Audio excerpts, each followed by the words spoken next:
I want to tell you about a camping trip that still makes me nervous to remember.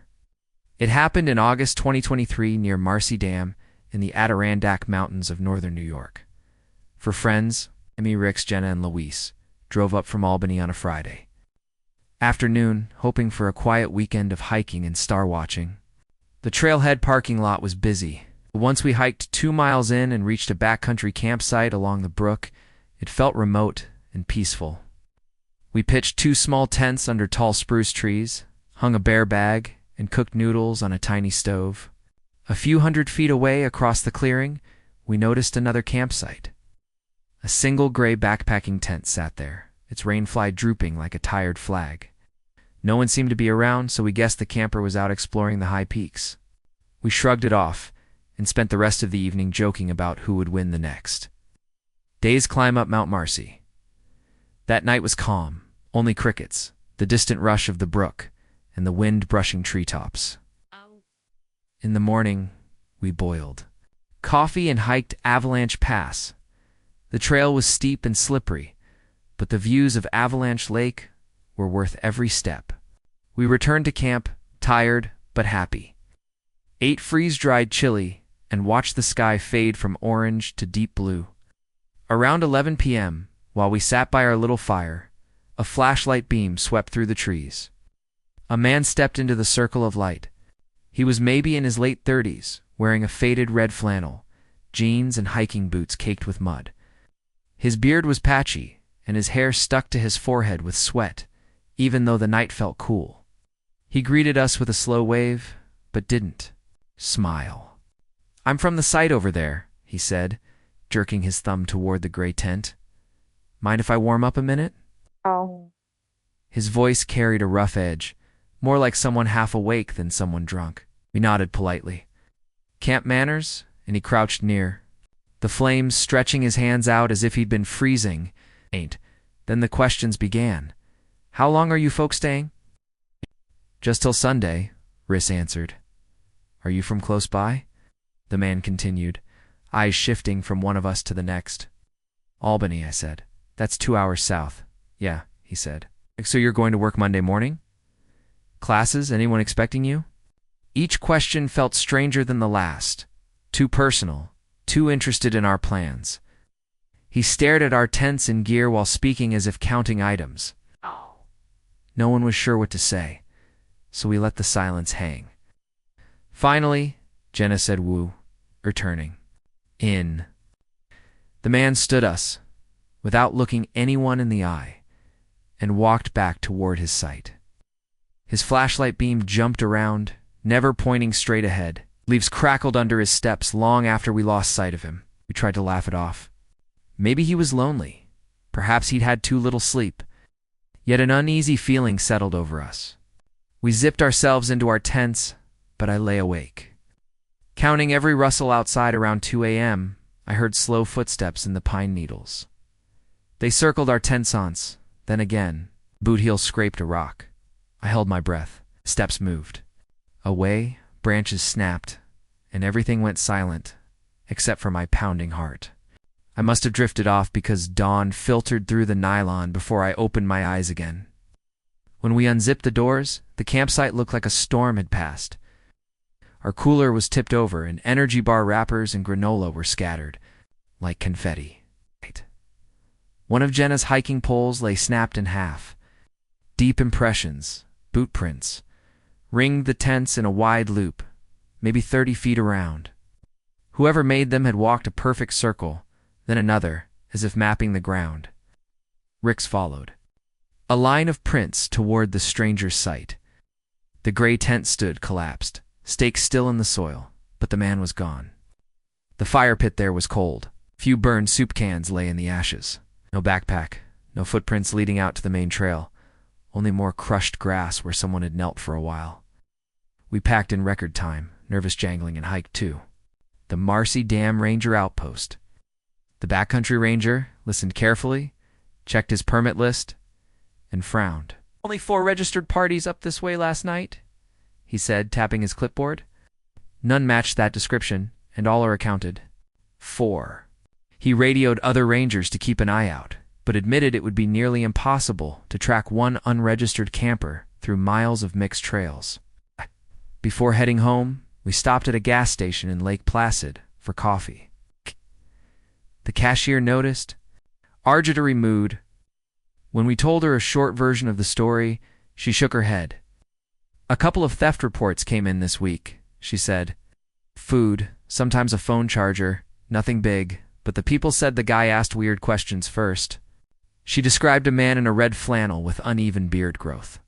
The drive back to Albany felt longer than 2 hours. Every time a car pulled behind us, I checked the mirror.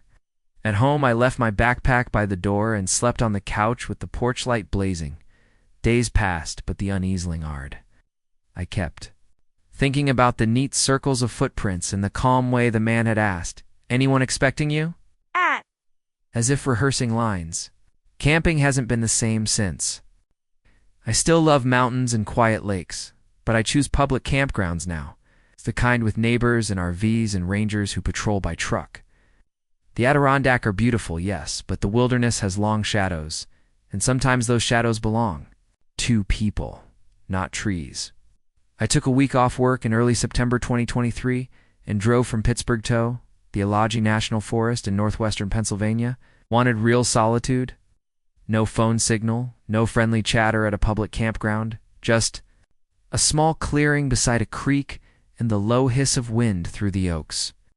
I parked my car at a trailhead near Heart's Content Road, slung on my 70L pack, and hiked 3 miles along an old logging route until the trees swallowed any sound of traffic. By late afternoon, I had my tent pitched, water filtered, and a small cooking fire going. I read a paperback until the light faded, then crawled into my sleeping bag. An owl called once, then silence took the woods. I slept hard.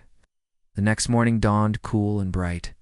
After oatmeal and coffee, I decided to follow a faint track that climbed the ridge behind my camp. The map on my phone was useless without service, but the terrain was gentle, and I carried my compass.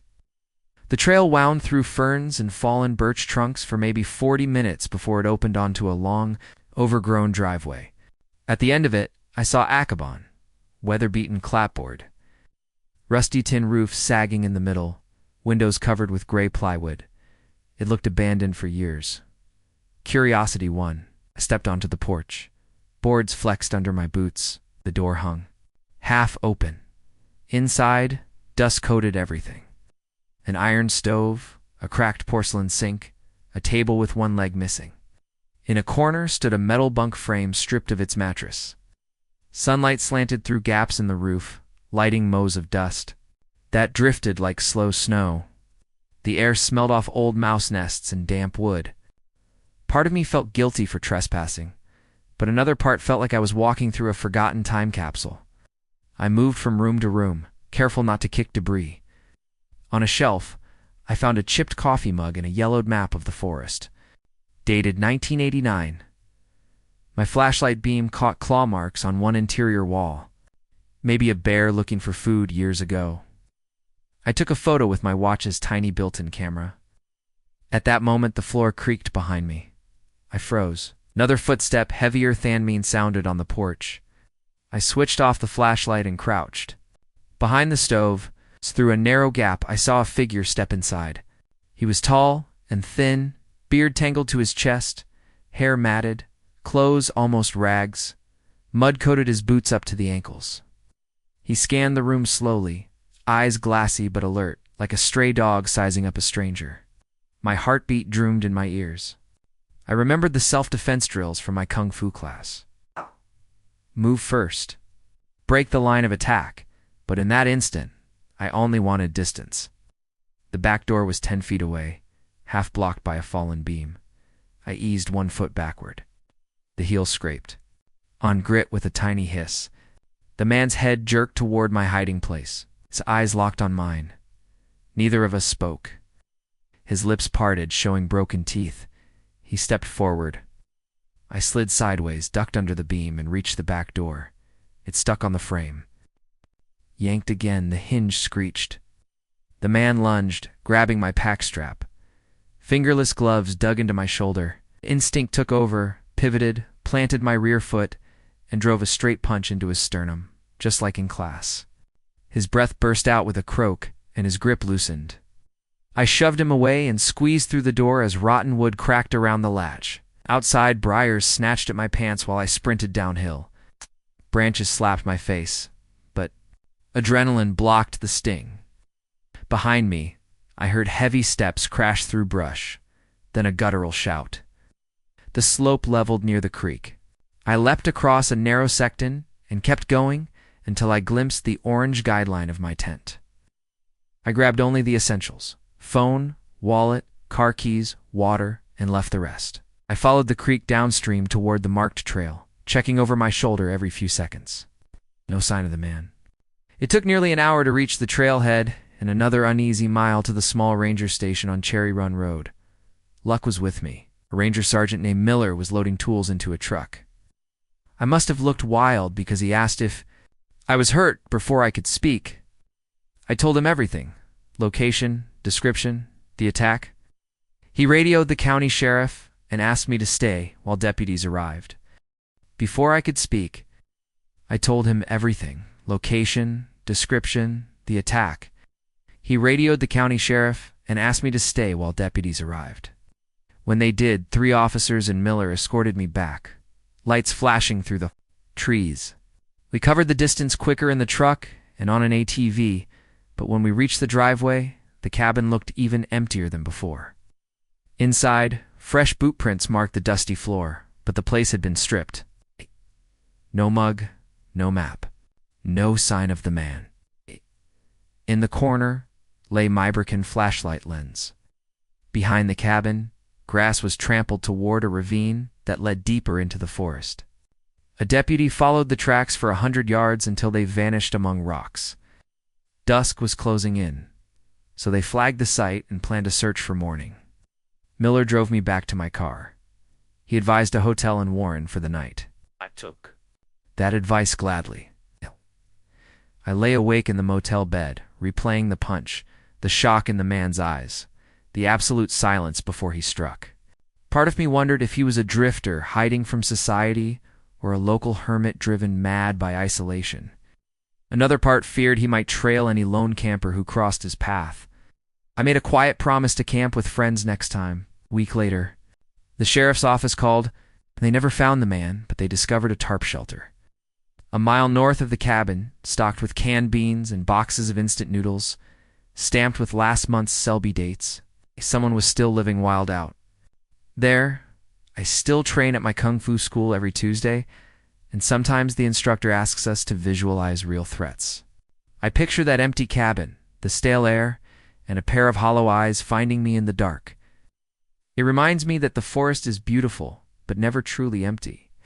I am not an expert camper, but my best friend Mike has dragged me along on enough weekend trips that I know how to pitch a tent and keep a fire going. In late June 2018, we decided to spend 2 nights near UC National Park. We avoided the crowded valley and chose Bridal Veil Creek Campground, forested spot about 45 minutes south of the famous falls. I took Friday off work. Mike picked me up in Fresno, and by dusk, we were watching the last orange light fade from the granite peaks. After dinner, instant noodles and trail mix. We sat beside the fire and listened to the sounds around us. The creek rushed somewhere below, and once in a while, a distant car on Wona Road hummed past. At 11 o'clock, the campground's quiet hours started, so we doused the fire and climbed into our small 2-person tent. The night felt colder than the forecast, and I remember lying there half asleep when a sharp sound cut through the darkness. It was a scream high human and carried by the wind up the valley. It rose, broke, and then echoed against the cliffs before fading. I propped myself on one elbow, heart thumping. A minute later, a second scream followed, just as long and just as lonely. Mike whispered, "Probably a coyote." But his voice sounded unsure. Coyotes yip and howl. They don't hold on flat note like that. The campground stayed silent. A tenter called out.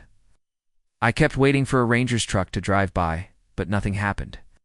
Another hour crawled past before sleep finally took me. First light, we brewed coffee, packed our day packs, and followed the trail toward Dewey Point. A spot that overlooks Uset Valley. Morning sun painted the granite walls gold, and for a while, the beauty pushed the night sounds to the back of my mind. 3 miles in, near Astand of Lodgepole Pines, I stopped. A piece of red flannel lay on the ground, torn at one edge. It were 2 deep scratches in the dirt, as if someone had dug in heels or hiking poles while being pulled. Mike crouched and touched the cloth. Still damp, he said. I saw a darker stain in one corner. We looked around. Broken branches, scuffed pine needles, and a single black trekking pole snapped in half. No pack, no phone, no footprints leading away. Just silence and the steady drip of water from melting snow higher up. We debated what to do. Turning around felt like the safest choice, so we backtracked to the trailhead and drove to the Wona Ranger Station. Inside, the air smelled of old pine and printed maps. A young ranger named Lewis listened while we laid the torn shirt and a photo of the pole on the counter. He wrote notes, asked for the exact GPS pin from Mike's watch, and told us there were no active missing person reports in the area that morning. Still, he promised to send a search team and took our phone numbers. By early afternoon, we were back at camp. The site looked unchanged, coolers untouched, bear box still latched. But the forest felt heavier, every gust of wind sounding like breathing.